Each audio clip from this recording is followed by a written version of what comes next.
Hello and a very warm welcome back to the garden, and in this video I'm going to talk about a very topical subject, and that is to do with stockpiling.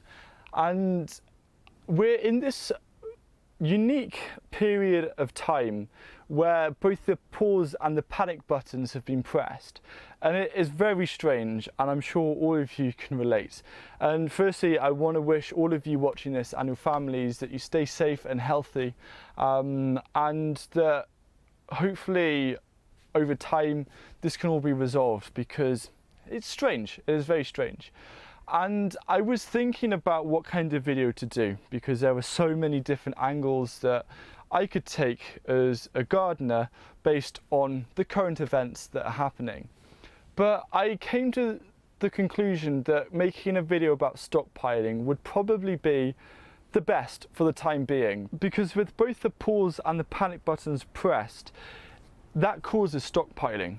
And we know that if we're going to have a long period of time at home where we're just paused, twiddling our thumbs, not really sure what to do with ourselves, we need to make sure that we have enough food resources to support that. And I don't blame anyone for stockpiling, but I think there's a different way of looking at stockpiling in a more sustainable and self-sufficient way. And last week's video would definitely be worth watching as well, because it's about 5 tips on how to begin becoming self-sufficient. And I'll also give a shameless plug to my book Grow Food for Free, which is all about starting off self-sufficiency and becoming resilient without actually having to rely on using any money. And a lot of the things that you can use will already be in your home.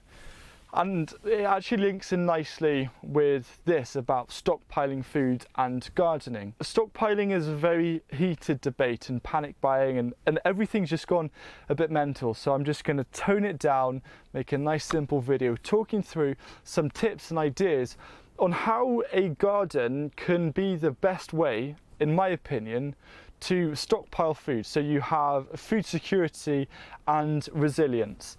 And the thing is, if you already have a garden, hopefully some of these tips in this video will also help you. But if you don't have a garden at all, I'm sure by the end of this video you'll be ready to get out there and do quite a bit of growing. If you think about having an allotment or a vegetable garden, it's a stockpile of seasonal, fresh and nutritious food. And that is a great thing. I also did a video last year about why your garden can be your own private greengrocers. And that also links in really nicely with this video. So you've got a bit of watching to do if you've got some time in your hands after watching this one.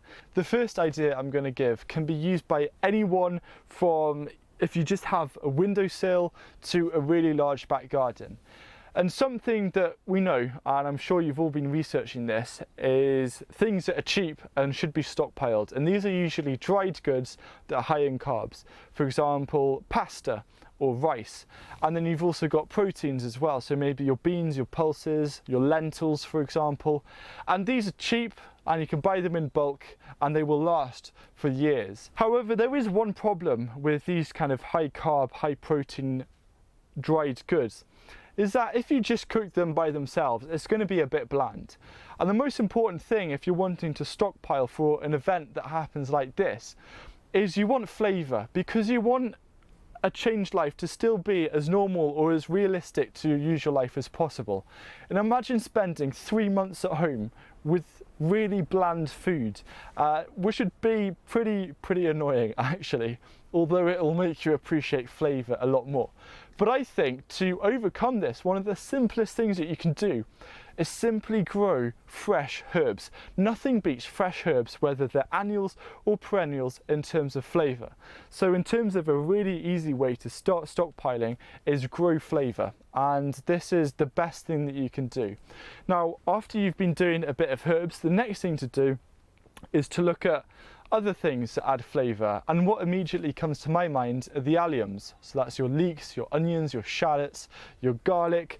All of these taste great, and they add so much flavour and so much depth to things that you're cooking, whether it is pasta or it's lentils. They make such a difference. But when you come to stockpiling, you've got to think quite tactically about what you're growing. For example, onions are great, but onions are pretty cheap, and they can also be brought in bulk and you can store them for a while. If you have the space, I definitely recommend growing onions, but what I would actually recommend if you have a smaller space is growing an alternative to onions, and that's leeks, because leeks can actually be a fantastic substitute for onions in your cooking, and I've been doing that quite a lot recently and they're brilliant. The great thing about leeks as well that we've got to remember is that after you've sown them and transplanted them, you can usually start harvesting them from the end of October all the way through to March with the hardy varieties. And if any are left over, you can blanch them and freeze them for up to 6 months. So you can continue going to your freezer and grabbing bits of leek as an onion substitute. And I think this makes so much sense because with leeks, which are a winter vegetable, and especially if you grow them quite big in pots before transplanting, it allows you to grow more things during spring and summer which the onions would have taken up. For example, you might want to grow potatoes or beetroot, things like these which actually store quite well in the ground but can also store quite well in a cool, shady place. So by substituting onions with leeks, it allows you to free up more space to start growing some other things which will help in the grander scheme of things. Another idea is to just look out for vegetable varieties that aren't as prone to bolt, and a really popular one is beetroot bolt hardy. And things like these are great because it means that you can store things for longer, your crops for longer, outdoors. Now this is going to be quite difficult for some things, and you've got your fruiting vegetables like your peas and also your beans, which you can't just keep them outdoors and harvest them as and when needed. You've got to be tactical. But when it comes to more salads and root vegetables, the more bolt resistant varieties you can get and grow, the better that's going to be for the long term. Something you have to understand about your garden being your stockpile or your outdoor pantry is that through the seasons it's always going to change in terms of what's available for you. And you don't have to spend lots of time preserving food because every month you get new crops coming in and going out, and when you get bored of something, you'll get something new that will replace it. So what you've got to do is just accept that you're not going to be able to have everything you want throughout the year unless you spend a lot of time working on preserving, but instead to embrace the change and embrace seasonality. And we're just coming into the hungry gap now, which is a little bit tricky, but something that we've still got a lot of carbs left over from winter. We've also got a lot of salad crops that are beginning to come through. We've got rhubarb, things like these. It all just changes as the seasons progress, and there's a lot of stuff that we've done in the freezer. You know, so many vegetables, just harvest them, give them a wash, cut them up, blanch them for a couple of minutes, bag them and freeze them, and it makes a massive difference. But you've just got to embrace the fact that the season changes and what's available in your outdoor stockpile will change as the seasons continue and progress. Supermarkets, for example, rely on supply chains.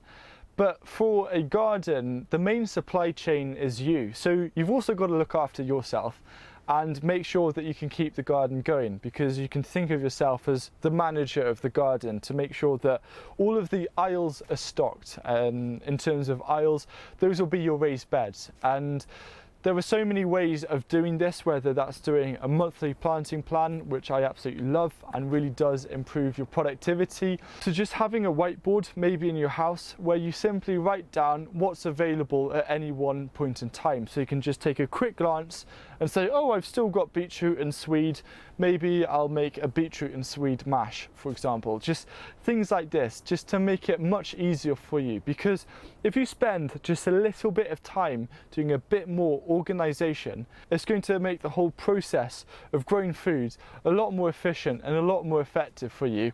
And it ultimately means that your garden is going to be a far more resilient stockpile. So if an event like this happens again, or maybe we're still feeling the effects 3 or 4 months down the line from now, I know that I've got food growing that's going to be ready in 3 or 4 months. And it's a really beautiful, secure feeling to know that. The final tip I'm going to give in terms of using your garden as a really good stockpile is to just try and grow as many different types of vegetables as possible. Not as many different varieties as possible because that can become confusing, but I want you to grow annual vegetables that take every single vegetable group, such as brassicas, or your legumes or your salads. The reason why is that no matter what kind of season or climate you'll experience this year, whether it's a really wet summer or a really hot, dry summer, growing a diverse range of crops will mean that you'll always have a real big success no matter what kind of year you experience. So those are just a few ideas that have been going on in my head over the last few days, and I think it's a nice opportunity to perhaps open it up for discussion down below in the comment section, to ask questions, or if you have any worries or anything. I'll be very active in the comment section of this video because I've got a lot of time on my hands, and if you want to do some reading because you have a lot of spare time on your hands and you want to support the channel, then do get yourself a copy of Grow Food for free, and I guarantee you're going to learn a lot of things in it that will help. So thank you very much for watching, and I'll be probably doing some more videos that are based on these current topics over the next few weeks, so stay tuned for that. But for now, I've got to go and pot up some tomato seedlings. Goodbye.